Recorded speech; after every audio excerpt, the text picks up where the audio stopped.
evidence, ha? Sabi niya, oh. So to be subpoenaed so that our evidence will be stronger. So ibig sabihin, inamin niya guys, na weak po ang kanilang mga ebidensya. Wala po silang tamang ebidensya, kaya kailangan nilang makuha ang bank records. Napakaklaro po guys, binasa ko yan ha, galing po yan sa ano? Galing po ito sa Philippine Star Global.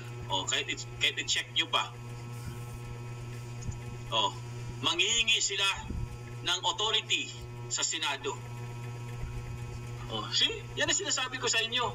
Dahil talo na po ang impeachment nila, wala pong nangyari sa impeachment nila. Bank records naman ngayon ang pinapakialaman ng mga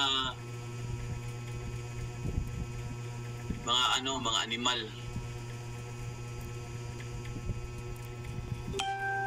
Buang nga dyan yung ano? Buang yung Congress, no? Matatanggalin na lang yung Congress. I-abolish na lang yung Congress kasi ang yabang, yung mga tao. Sa totoo lang. Dapat i-abolish na lang yan. Di ba?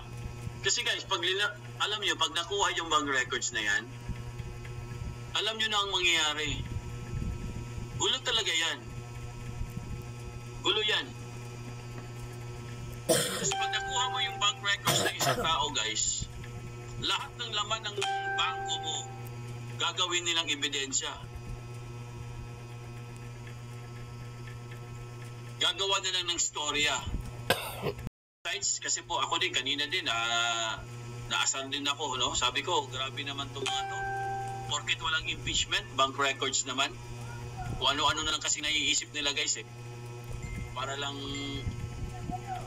sabihin na may